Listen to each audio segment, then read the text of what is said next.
अजी हमारे साथ तहरीक इंसाफ की सीनियर रहनुमा आलिया हमजा मौजूद हैं, उनसे आज बात करते हैं। मैडम ये बताइएगा कि पहले जब छोटी ईद आई तब ये कहा गया कि बानी पीटीआई जो है वो ईद से पहले बाहर आ रहे हैं। अब दोबारा हलकों में ये बात शुरू हो गई है कि बड़ी ईद से पहले जो कैदी नंबर 804 है वो जेल से बाहर होंगे। आप क्या देख रहे हैं, आपकी तैयारी किस तरह की है? क्या वाकई बानी पीटीआई जेल से बाहर आ रहे हैं ईद से पहले? बिस्मिल्लाहिर्रहमानिर्रहीम। इय्याका नअबुदु व इय्याका नस्तईन। खान साहब को तो एक दिन भी, एक मिनट भी जेल के अंदर नहीं रहना चाहिए, क्योंकि आप ये देख रहे हैं कि ये 9 मई के केसेस हैं जो यहाँ पर तारीखों पर तारीखें दे रहे हैं, और दूसरे जो केसेस हैं वहाँ पर लगाए ही नहीं जा रहे। इसका तो मतलब ये है कि निज़ाम अदल को देखा जाए तो ये एक दिन में केसेस सारे उड़कर वज़ीर आज़म खान अपने अवाम के अंदर होंगे। लेकिन ये सारे जो हथकंडे इस्तेमाल किए जा रहे हैं ये तो नहीं बता रहे कि ये जो सारी बातें कर रहे हैं वो मुमकिन हो सकेंगी। लेकिन इसमें हमें यही लगता है कि अब तो फ़ैसला अगर ये अदालत हमें नहीं देगी और इंसाफ नहीं देगी तो सड़कों पर होगा, और हम करेंगे। हम तो हर एहतजाजी तहरीक करेंगे, क्योंकि ये तहरीकें सिर्फ एक इस चीज़ के लिए नहीं है। वज़ीर आज़म खान साहब तो कभी भी अपनी रिहाई की ना अपनी पार्टी से, ना अपने लोगों से, ना पाकिस्तानी अवाम से बात करते हैं। वो तो सिर्फ यही कहते हैं कि मैं हकीकी आज़ादी लेकर आऊँगा, और वो हकीकी आज़ादी अदलिया की आज़ादी, सहाफ़ियों के लिए आज़ादी, पाकिस्तानी अवाम के लिए आज़ादी, यानी आपको बोलने की, आपको अपने नज़रिए को, अपनी बात को आगे समझाने की और कहने की आज़ादी हो। अच्छा मैडम ये बताइएगा कि खान साहब ने ये भी कहा, जेल से ये खबर आई कि वो प्राइम मिनिस्टर से बात करने के लिए तैयार नहीं है। बता सकते हैं कि आप किन से बात करने के लिए तैयार हैं? देखिए, मैं सिर्फ इतना समझती हूँ कि एक अर्दली वज़ीर आज़म वो तो आपके सामने है।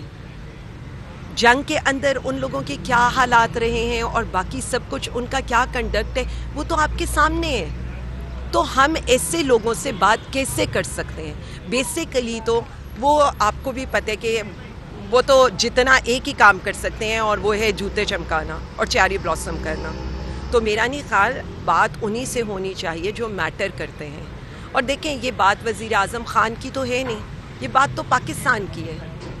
तो बात तो उन्हीं लोगों से हो सकती है। और टेबल टॉक क्या होती है? टेबल टॉक आप उनसे तो नहीं बात करते जो किसी के मुंशी हों।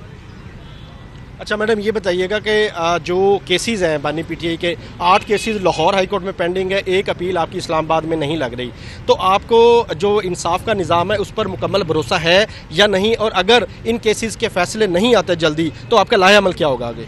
देखें, इंसाफ पर भरोसा होना ना होना तो एक दूसरी बात है।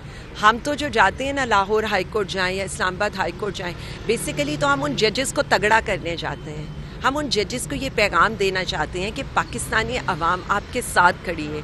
जो इस्लामाबाद हाई कोर्ट के बाहर था वो क्या था? आपके elected MPAs, MNAs, senators, ticket holders थे। टिकट होल्डर्स भी वो जो फॉर्म 45 पर जीते हुए हैं। दैट मीन्स कि अवाम का मैंडेट उनके साथ है। तो वो लोग उनको ये बताने गए थे कि आपके साथ लोग खड़े हैं, फैसले करें, इंसाफ पर फैसले करें, हम आपके साथ खड़े होंगे। आपको कोई डर खौफ नहीं होना चाहिए। व्हाट्सएप के फैसले नामंजूर होने चाहिए। देखिए, अगर नहीं होगा तो जाहिर है उसके बाद हम तो पुरअमन लोग हैं। पुरअमन तौर के ऊपर जो भी लाहे अमल पार्टी डिसाइड करेगी, हमारी लीडरशिप, हम तो उस पर अमल करेंगे। बिल्कुल ठीक। मैडम आखिरी क्वेश्चन ये है कि मियाँ इबाद फ़रूक रिसेंटली जेल से रिहा हुए हैं और उन्होंने तहरीक इंसाफ के रहनुमाओं और लोगों के खिलाफ भी महाज खोल रखा है कि जो लोग जेलों से बाहर हैं वो बानी पीटीआई को बाहर लाने के लिए कोई खातर खा इकदाम नहीं कर रहे। आप लोगों को भी वो तनकीद का निशाना बना रहे हैं मियाँ इबाद फ़रूक, उनको क्या जवाब देंगे? उनको कहेंगे कि वो फ़िलहाल खामोशी इख्तियार करें या उनका जो उन्होंने महाज खोला है वो दुरुस्त है? देखें, इबाद ने बहुत बड़ी कुर्बानी दी है। उन्होंने इस तहरीक को एक खून दिया है। वो जिस तरह से उन्होंने जेल काटी है, मेरा नहीं ख्याल कि उनका एक सेंटीमेंट है अपने लीडर के लिए, और वो सेंटीमेंट बिल्कुल ठीक है। हम सबका वही सेंटीमेंट है। हमें ये लगता है कि हमारा लीडर जेल के अंदर है, हम में से कोई भी सुकून में नहीं है। और आप ये देख रहे हैं, तो मैं तो सिर्फ इतना कह सकती हूँ कि उनके जज्बात हैं, उनके एहसासात हैं, उनकी पार्टी के लिए बहुत कुर्बानियाँ हैं। और मेरा ये ख्याल है कि जिस तरह का वो काम करते हैं और कर रहे हैं, उन्होंने बहुत ऊपर जाने हैं पार्टी के अंदर। और हम हमेशा, हमारा तो लीडर एक ही बात करता था कि मुश्किल हालात में लीडर्स ऊपर आते हैं। तो आप ये देखें, जो अब लीडरशिप आपको नज़र आ रही है वो सारी वही लीडरशिप है जिसने दुख, तकलीफ़, मुश्किल वक्त में खान साहब के साथ खड़े हुए हैं। यहाँ पर इंतज़ार भाई खड़े हैं। इनके लिए मैं क्या वर्ड्स इस्तेमाल करूं कि जिस तरह से इन्होंने खान साहब کے لیے قربانی دی ہے اور جس طرح کی تکلیف سہی ہے، آج بھی ڈٹ کے کھڑے ہیں، آج بھی کھڑے ہیں. باقی ہماری یہ جتنے لوگ ہیں یہ سب وہ چہرہ ہے پاکستانی تحریک انصاف کا جو مزاحمت کر کے، جو تکالیف برداشت کر کے آج اس پارٹی کی لیڈرشپ کا حصہ ہیں. تو دیکھیں ہمیں ان سب کو اپریشیٹ کرنا چاہیے اور سب کو آگے لے کر چلیں. ناظرین، ہمارے ساتھ تحریک انصاف جو لوئر ونگ ہے اس کے سربراہ انتظار حسین پنجوتا بھی موجود ہیں، ان سے بھی بات کرتے ہیں. پنجوتا صاحب، یہ بتائیے گا کہ بانی پی ٹی آئی سے آپ کی آخری ملاقات کب ہوئی تھی؟ کیا انہوں نے کوئی پیغام دیا ہے اور آپ کے ذریعے کوئی مذاکرات کی بھی بات کی ہے؟ دیکھیے، مذاکرات کے اوپر میں بات یہ کرنا چاہوں گا کہ خان صاحب ہمیشہ جو ہے وہ ان سے بات کرنا چاہتے ہیں جو میٹر کرتے ہیں. جیسے کہ عالیہ بہن نے کہا، آپ بتا دیں کون میٹر کرتا ہے، بتا دیں. ظاہر ہے جو میٹر کرتے ہیں آپ کو پتہ ہے. آپ بتا دیں. کے پاس خان صاحب نے بڑا کیٹیگوریکلی ملٹیپل ٹائمز اس کا جواب دیا کہ یہ اس حکومت کے ساتھ اگر ہم مذاکرات کریں گے تو پھر حکومت گر جائے گی. تو اپنی حکومت کو کیوں گرائیں گے وہ؟ تو ان کے ساتھ تو ہم ان کے ساتھ کس چیز پہ بات کریں؟ موسم پہ بات کریں؟ ہمارے پاس تو ان کے پاس بات کرنے کے لیے کوئی چیز نہیں ہے نا کہ ان کے ساتھ ہم کس پہ بات کریں. یہ تو یوزرپرز ہیں، انہوں نے تو قبضہ کیا ہوا ہے، یہ تو بینیفیشری ہیں سسٹم کے، یہ تو چاہیں گے کہ یہی نظام جو ہے وہ کنٹینیو کرے. تو ان کے ساتھ بات کرنے کا کوئی لاجک ہمارے پاس ہمیں سمجھ آتی نہیں. دوسری بات یہ ہے کہ بات ان کے ساتھ ہوتی ہے جو میٹر کرتے ہیں، جن کے پاس پاور ہے. پاور کوریڈورز کے ساتھ خان صاحب نے پاکستان کی خاطر اس بار بھی، اس ہفتے بھی جو ملاقاتیں ہوئیں ان میں انہوں نے کہا کہ میں اپنے جو ہمارے دفاعی ادارے ہیں ان کے ساتھ بھی ہر قسم کی بات چیت کے لیے تیار ہوں، اور ہر اس اہم عہدیدار کے ساتھ جو کہ میٹر کرتا ہے اس کے ساتھ بات چیت کے لیے تیار ہوں. لیکن سبجیکٹ ایک ہی ہے کہ میں کسی سے کوئی ڈیل نہیں کر رہا، میں کسی کے ساتھ کسی قسم کی آؤٹ آف دا جو باکس ہے وہ سیٹلمنٹ نہیں چاہتا. میں انصاف چاہتا ہوں. ہم عدالتوں سے بھی یہی چاہتے ہیں کہ وہ انصاف کریں، اور اداروں سے بھی یہی چاہتے ہیں کہ وہ انصاف ہونے دیں. اچھا سر، انصاف اداروں نے تو نہیں دینا، عدالتوں نے انصاف دینا، تو پھر اداروں کے پاس آپ بات کرنے کے لیے کیسے تیار ہو گئے؟ دیکھیے، اب آپ بھی سارا نظام جانتے ہیں اور باتیں بڑی کھل چکی ہیں.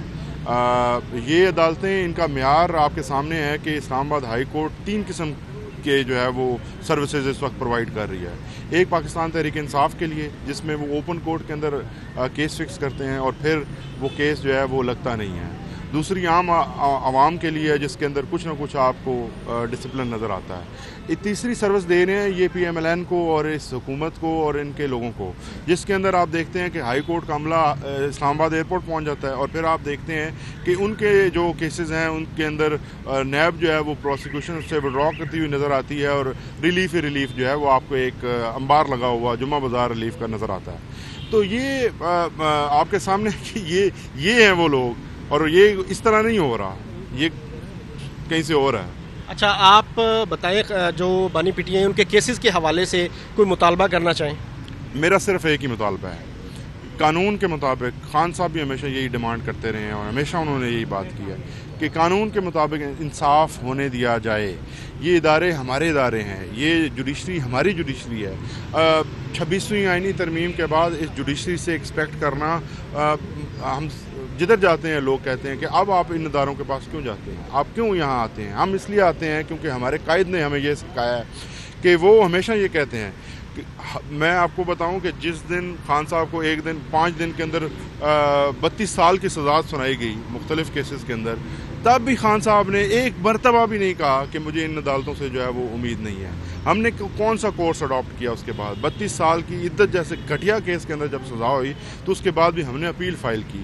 انہی ججز کے پاس اپیل فائل کی جہاں پہ آپ نے دیکھا کہ اوپن ٹرائل کے اندر ہماری جو کرمنل ریویژنس تھی آج تک پینڈنگ ہے، جو ٹرائل کورٹ کو ہم نے آرڈرز کے خلاف، اور اپنے فیصلے جو ہیں وہ چیف جسٹس کے اس وقت بھی امپلیمنٹ نہیں ہوئے تھے، لیکن انہوں نے سزا جو ہے وہ ہونے دی، انشور کیا. لیکن اس کے باوجود ہم آئیں گے. ہم چاہتے ہیں کہ یہ عدلیہ مضبوط ہو، ہم چاہتے ہیں کہ پاکستان کا ہر ادارہ مضبوط ہو، ہم چاہتے ہیں کہ پاکستان کا جو سیاسی کلچر ہے وہ بھی مضبوط ہو، سیاسی لوگ جو ہیں ان کی جو ڈیو رسپیکٹ ہے ان کو وہ ملے. ہم تو ہر چیز کو اپنے جگہ پر رکھنا چاہتے ہیں. ہماری صرف یہی ڈیمانڈ ہے کہ ہر کوئی جو ہے وہ اپنا کام کرے، ہمیں اپنا کام کرنے دیں، آپ اپنا کام کریں. بہت شکریہ جی. تحریک انصاف کے رہنما ہمارے ساتھ موجود تھے اور ان کا یہ مطالبہ ہے کہ جو تحریک انصاف کے کیسز ہیں انہیں فوری طور پر سماعت کے لیے مقرر کیا جائے، نہ صرف مقرر کیا جائے بلکہ قانون کے مطابق ان کا فیصلہ بھی کیا جائے. جی.